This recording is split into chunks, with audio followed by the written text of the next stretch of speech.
I was dragged here on a Thursday morning. They called it the Garden View Center for Living, but nothing about it lived.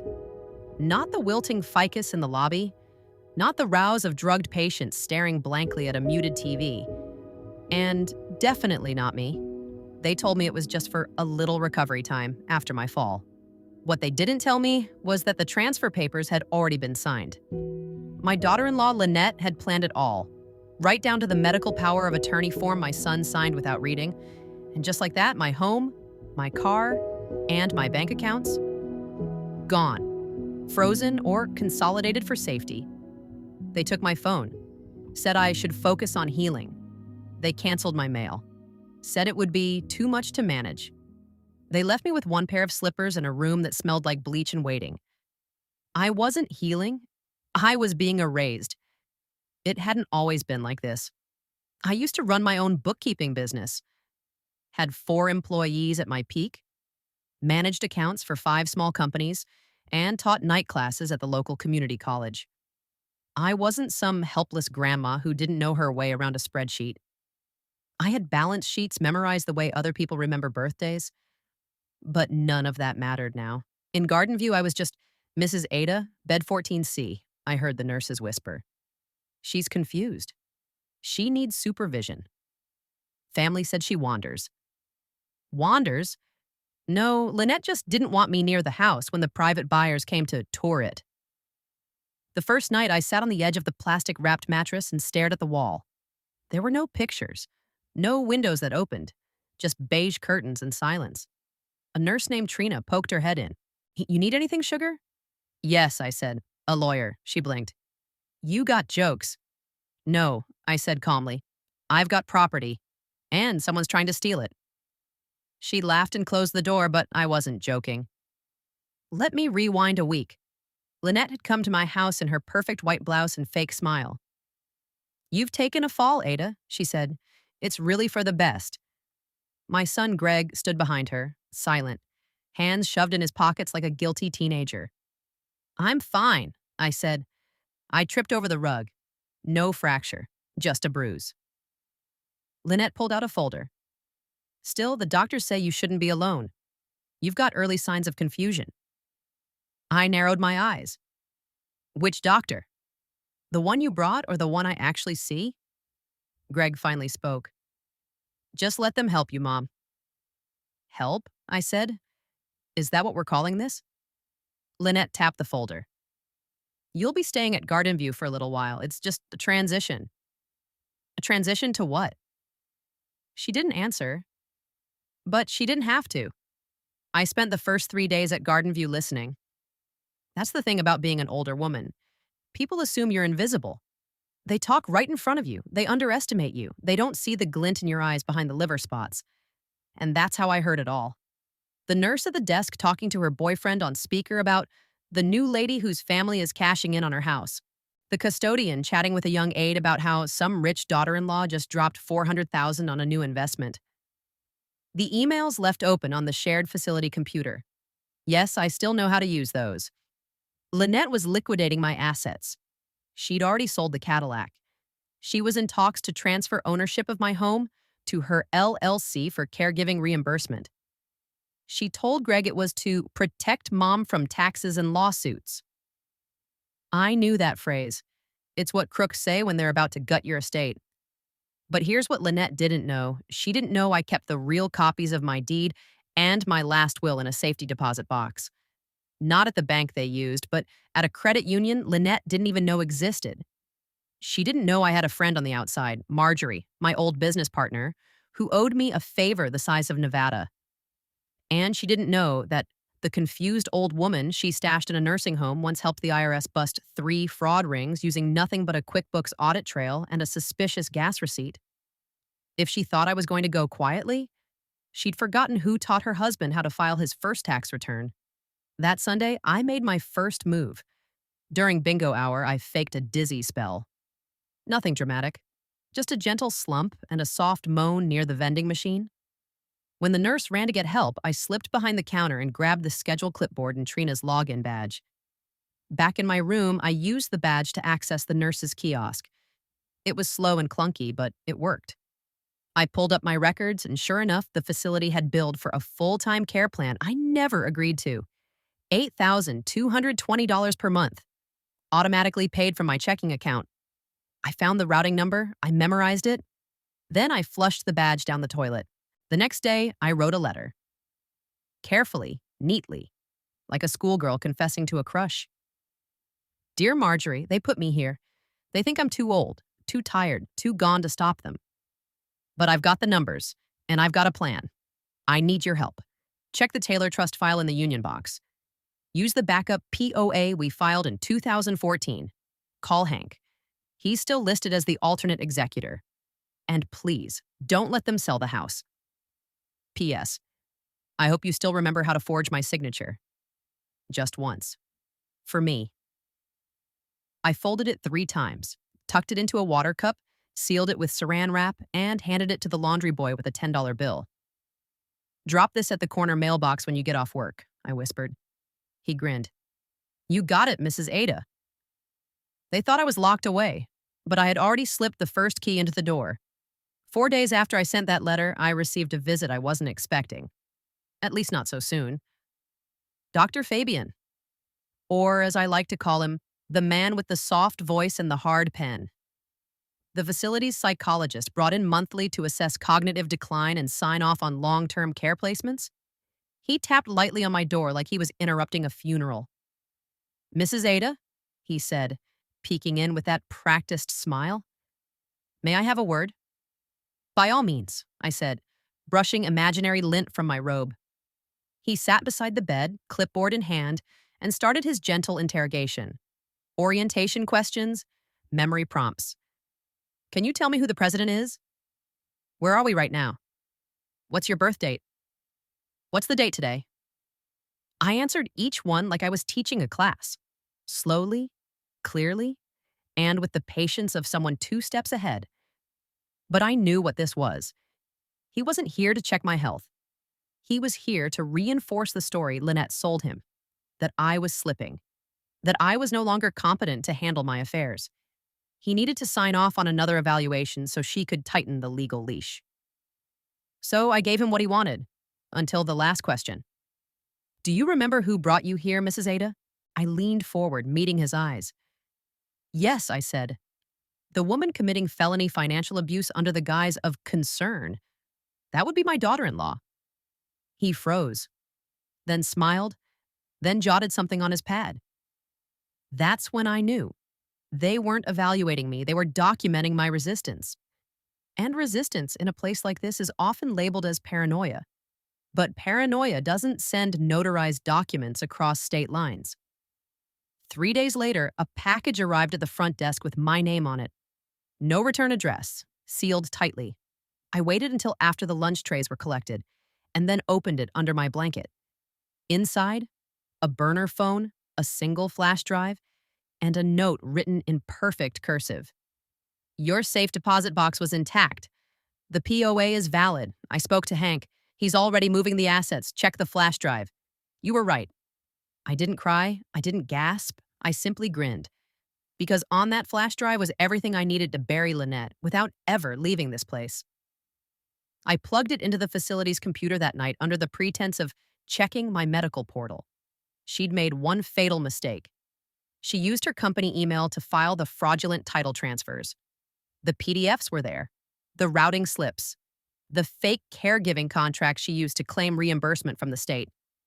The same documents she submitted to 2 lenders, claiming my house as her company-owned elder facility.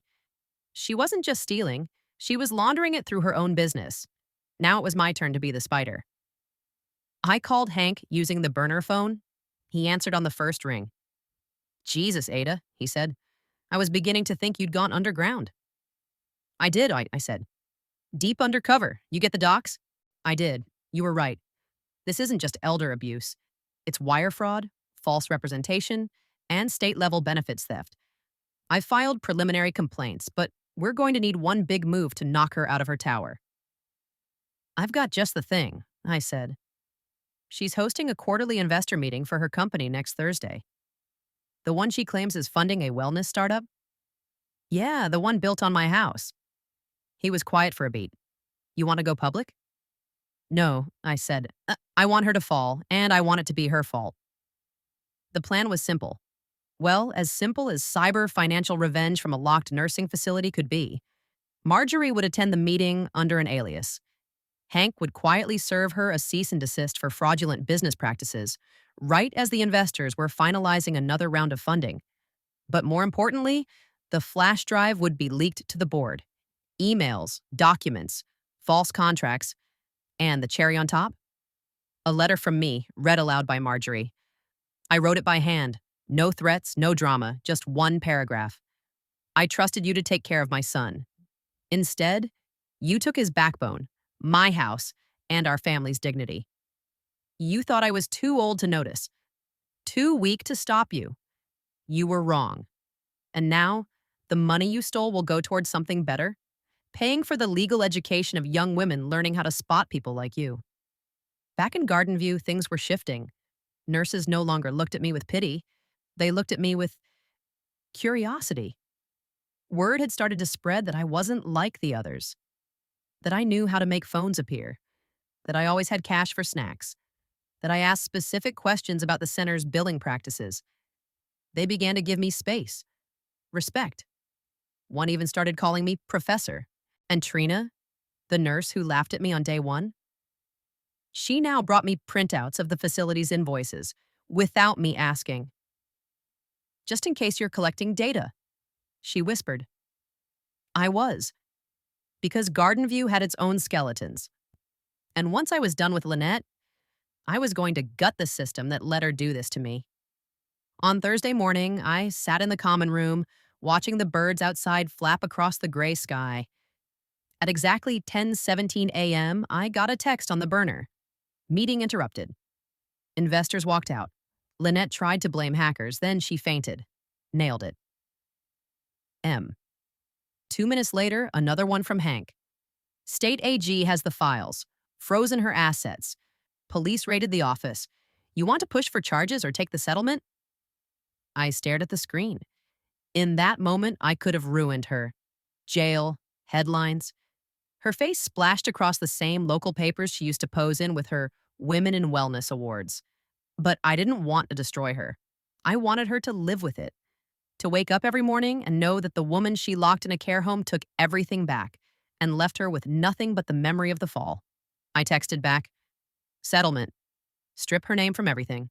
Let her vanish. Quiet is louder." Later that night, Greg called. He stuttered, cried a little. "Mom, I didn't know. I didn't realize what she—" "I know you didn't. I should have stopped her.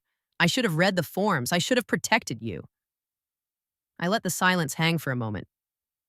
"Greg, you were raised by a woman who kept 3 ledgers balanced while fighting breast cancer and running payroll with one hand. You should have known better."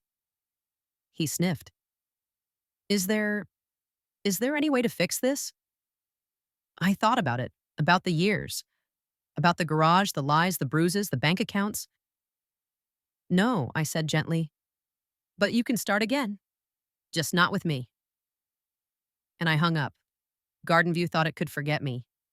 After all, once Lynette's scandal hit the local business pages and the dust started to settle, most assumed I'd take the win and quietly fade back into bingo and pudding cups. But what they didn't understand is that I don't just fight for myself. I fight for every other woman locked away in silence. I wasn't the only one they tried to erase. Her name was Ms. Holloway. Room 16B, near the East Wing. Quiet as a mouse and always wearing that same blue sweater, even in 85-degree heat. Most of the nurses said she was too far gone and left her food trays half closed, like they were afraid of her. But I saw her, really saw her. And one afternoon, when the staff had their backs turned, I slid into her room with a plastic chair and my notebook. "Ms. Holloway?" I whispered. Her eyes flicked toward me just a little. That was enough. "I'm Ada," I said. "I used to run a bookkeeping business. I was committed here under fake paperwork. I'm out now. Legally, I'm just waiting for a few signatures." Her lips barely moved. "They drug me." I didn't blink. "I believe you." She nodded slowly. "They say I signed over my pension." but I don't remember. I never would. That's when I knew. Garden View wasn't just a place for recovering seniors, it was a vault where inconvenient old women were locked away while their wealth was siphoned by family members, lawyers, and sometimes even the staff. Over the next week, I listened more carefully. One woman said her great nephew borrowed her house keys and never gave them back. Another said her monthly checks stopped coming. A third whispered that someone had taken her wedding ring while she was sedated. Some of these women had been declared mentally unfit without a second opinion. Some had emergency guardianships filed by distant relatives who showed up once a year to sign papers and disappear with a check. None of them knew their legal options, but I did. I called Hank again, told him what I was seeing. "You're saying the facility is part of the scam?" he asked. "I'm saying it's a pipeline," I said. "Families hand them over, Garden View keeps them drugged and docile, and the assets get vacuumed through a fog of paperwork. They assume we're too old or too confused to fight back." He sighed. "This could be massive, Ada. If what you're saying holds, it's a systemic racket. I'll need affidavits, documentation, witnesses." "I'll get them," I said. "Start with room 16B. Her name is Janice Holloway. Get me her financial history." He didn't ask how I got her name. He just got to work. That night, I sat in the common room and pretended to sleep while Trina filled out her charts. She didn't notice me watching as she adjusted dosage records and skipped over Miss Holloway's medical alerts. I noted every line she changed. Garden View had been too busy laughing at the lady who thought she was being robbed to notice that she had a steel trap for a brain. I spent the next 2 nights stealing minutes with women who still had scraps of clarity left. Room 12C. I never had a fall, but the report says I did. That's how they moved me here. Room 8D. My grandson said he'd visit after he got the car. Never came back. Room 3A. They upped my meds after I called the attorney. Said I was agitated. By Sunday, I had 11 names.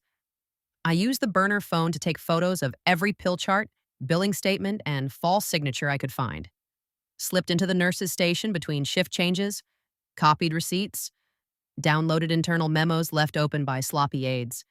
Then I typed up a full report in the computer lab under my fake memory care group participation summary. Saved it all to a fresh flash drive I had Marjorie drop off in a bottle of ginger ale. The title of the file? Room 14C report final.pdf. I sent it to Hank, the state AG's office, and a sympathetic journalist who had covered Lynette's downfall and left a message on my voicemail weeks ago. If you've got more to say, I'm listening. 2 days later, the knock came at 6:42 a.m. Not a nurse, not a doctor, but a man in a suit with a state badge and a quiet urgency in his eyes. "Mrs. Ada Taylor?" he asked. "Yes." "I need to ask you a few questions. Privately." The other nurses watched from behind the desk, their usual smug expressions curdling. I followed him into the break room. He opened a folder. Inside were photos of documents. My documents. "You wrote all this?" "I did," I said. "But I'm not the only one. They thought I was just the whistleblower. But there's an entire chorus warming up." He nodded slowly. "We've reviewed the documents. Everything you said matches with complaints we've received over the years but could never prove, until now." He looked at me, not like a patient, but like a partner. "We'd like to place you as a confidential witness. You'd stay here under protection until we finish the internal audit. Is that something you're willing to do?" I didn't even hesitate. "You want to bring them down?" I said. "Then you let me stay right where I am. I've got more work to do." By that evening, the shift had changed. Trina was gone. Reassigned, they said. Another nurse named Paula took over her patients. Soft-spoken, sharp-eyed, and not the kind to let pills go missing. A few men in suits quietly combed through the facility's files. And I? I sat in the courtyard with Miss Holloway, sipping chamomile tea. "You're not crazy," I told her. "I know," she whispered. "But now, the people who made you think you were," I said, leaning in, "they're next." She smiled for the first time. 6 months earlier, I'd watched my family sell off my house like it was a second-hand couch. The home I'd poured 3 decades of my life into swept under the rug with fake caregiving contracts and signatures I didn't write. Now I was sitting in the front parlor of that very house again, but this time with a deed in one hand and a locksmith on speed dial. Because the house was mine again, all of it. The fallout from Garden View was swift and wide. After my report went public, the Department of Health launched a full investigation. 2 administrators were fired. 4 nurses had their licenses suspended. My story, paired with testimony from 11 other residents, led to statewide reforms in how facilities handle elderly guardianship claims and medication protocols. I hadn't just escaped Garden View, I detonated it. And in doing so, I triggered something even bigger. The state froze the property Lynette had purchased with my stolen money. Her wellness startup was dissolved. And in a delicious twist of fate, the IRS reopened a 3-year audit on her books. Marjorie called me the morning it all went public. "You want the good news or the better news?" Hit me. "She's broke." I grinned. "That's the appetizer. What's the entree?" "The house is legally yours again. We filed the title restoration. Hank got it pushed through under elder asset protection laws. Her claim to the property was void the moment she falsified those reimbursement contracts. And just like that, the home she stole from me became the crown jewel of my revenge. I didn't move back in right away. First, I hired a contractor, told him to tear out every backsplash Amanda picked and repaint every wall Lynette once said felt too old. I replaced the granite counters they'd added with soft blue tile I'd loved since the 80s. I even brought back the wallpaper I had taken down for resale purposes. The one with the faded wildflowers and little bees. Greg once said it made the kitchen feel too grandma. That's what I was now.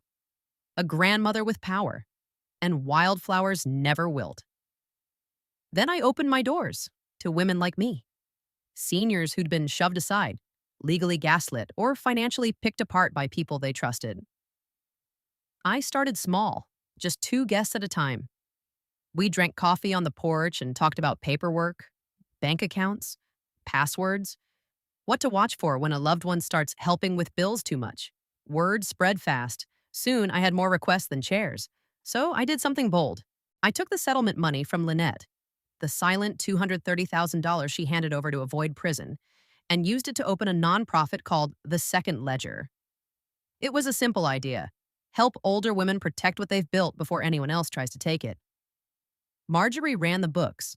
Hank handled the legal side. And me? I was the founder. I even had a title, executive director. Hadn't had one of those since my bookkeeping days. Felt damn good. One morning, I was organizing our intake folders when the doorbell rang. A delivery man handed me a fat envelope. No return address. Inside was a single piece of thick paper, handwritten. "Ada, you won. You made me look like a fool in front of everyone. I lost everything. My house, my business, my name.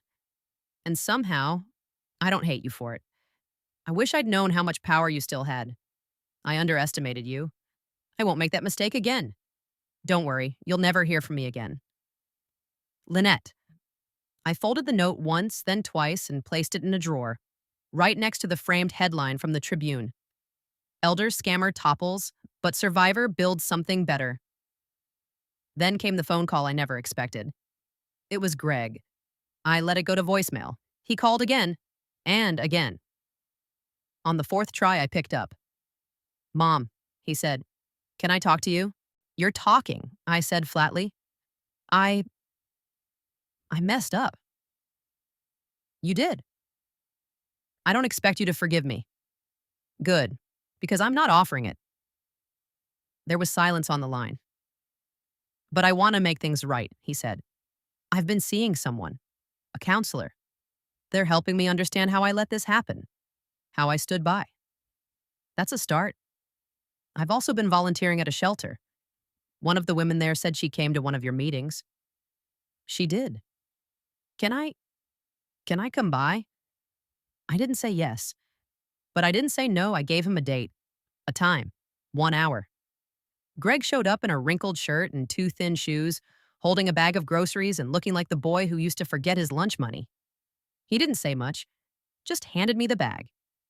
Inside, a single loaf of my favorite cinnamon raisin bread and a card that read, "You were never the burden."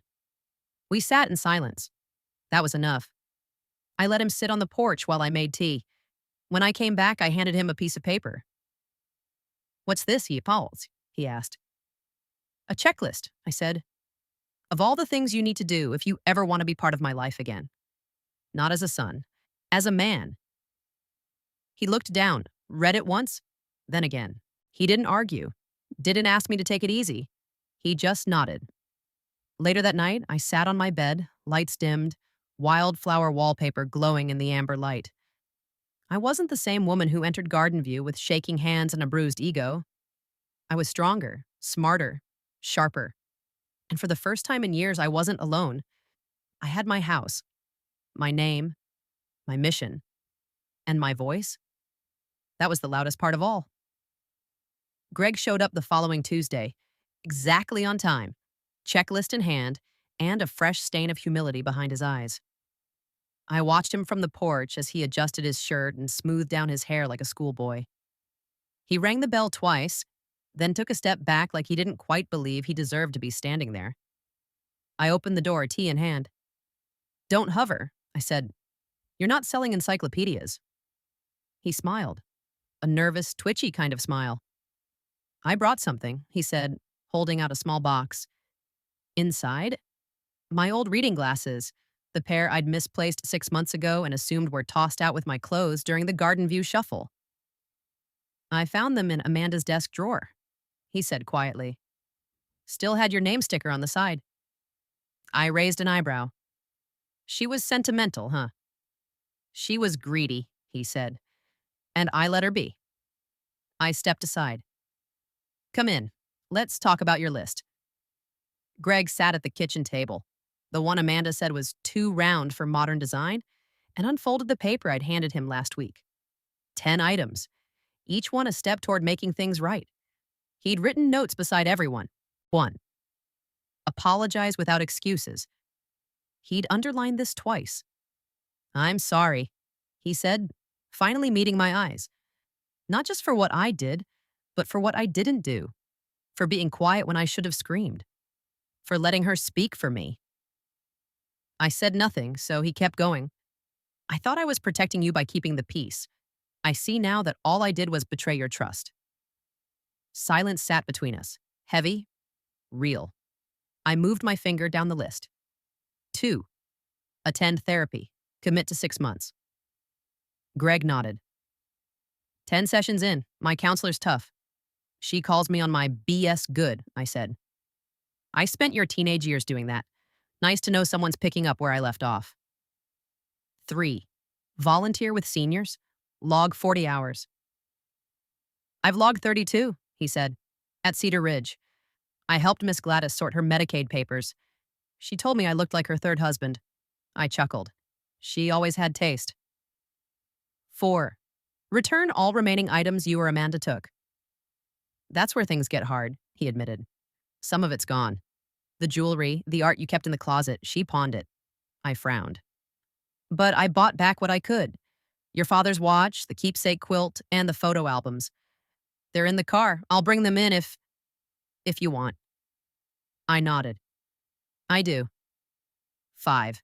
Submit a written affidavit admitting what happened. Done. Signed and sent to the DA. Hank said it'll help keep Garden View's appeal lawyers at bay.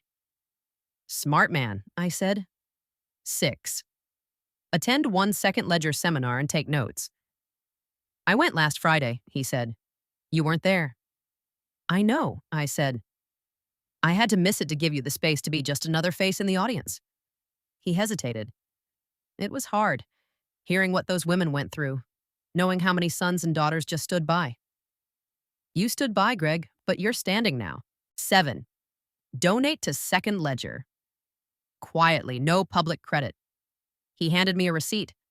$12,000, transferred from the last joint account he had with Lynette.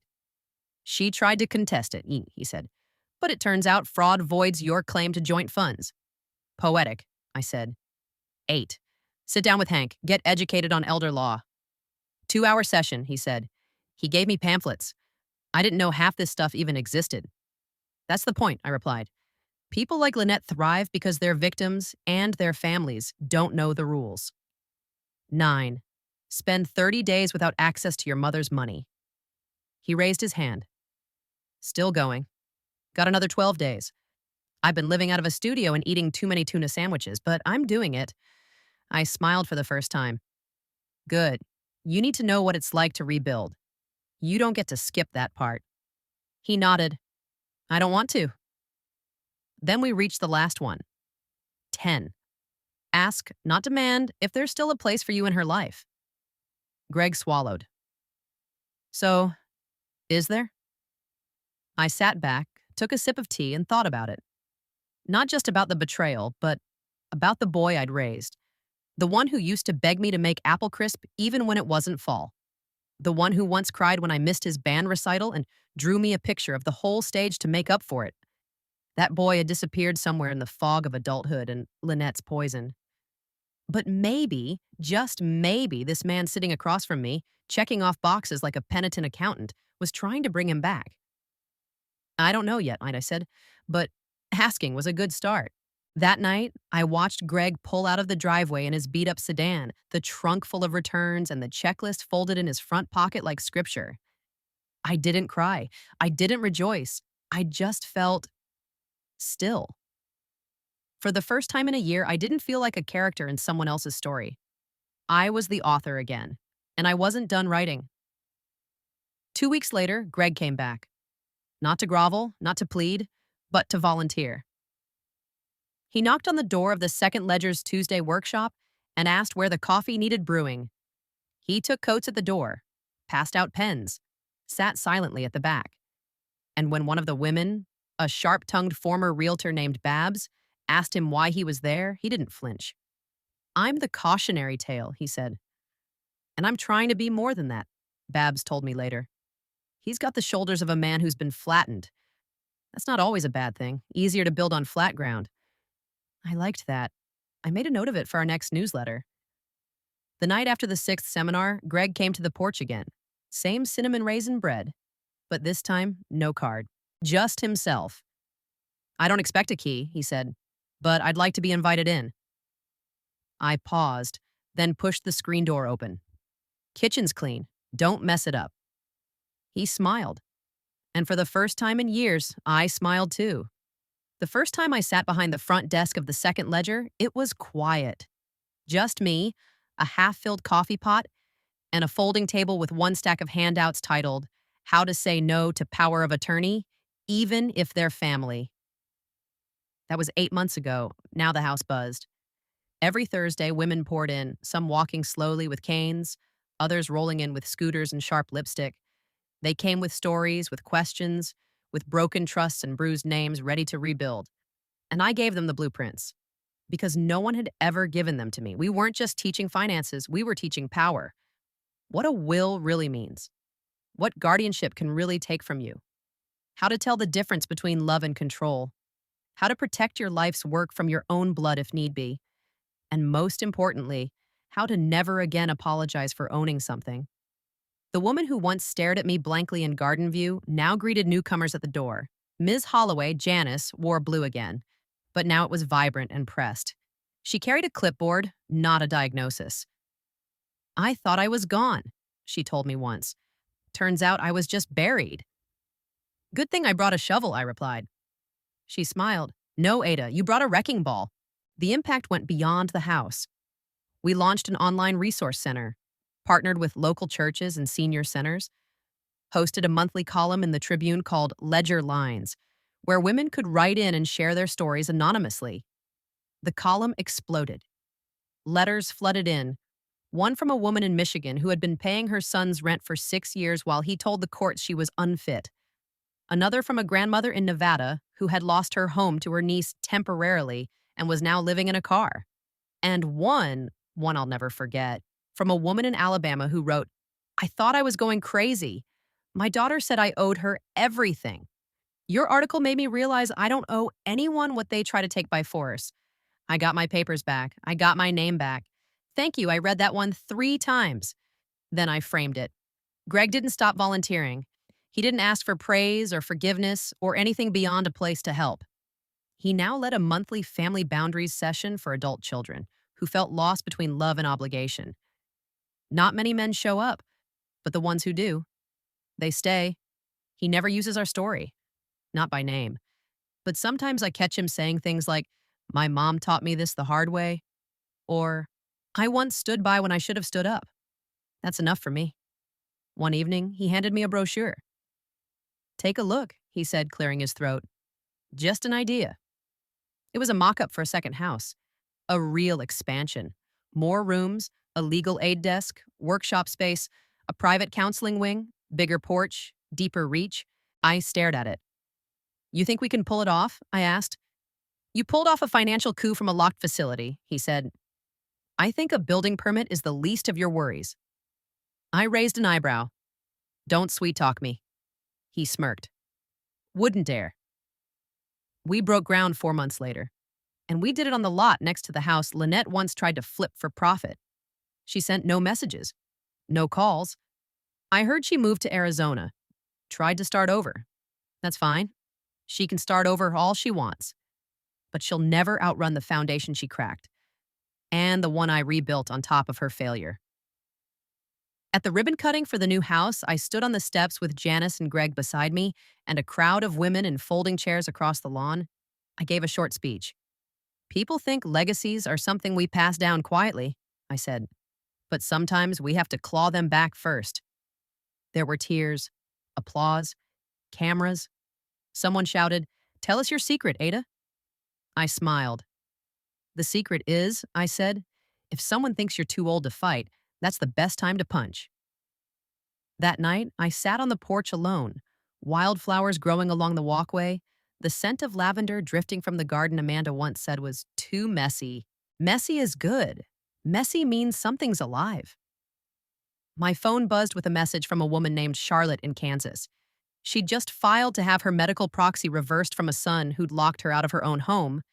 She wrote, "I saw what you did. I decided I could do it too. You're the reason my name is still mine." I saved the message, printed it out, added it to the wall in the new house, right under a sign that read, "Every ledger tells a story. This one fights back." Do I still get angry? Sometimes. I still flinch when I hear a nurse's shoes squeak on tile. I still wake up wondering if I missed something. If someone else is sitting in a locked room, whispering into the void, praying someone will listen. But then I remember, I made something from that silence. I turned the locked door into an open one. And now the line outside that door stretches around the block. Not for pity, not for tea, but for power. Because women like me, we don't go quietly, we go loudly, with spreadsheets and subpoenas and stories that refuse to sit still.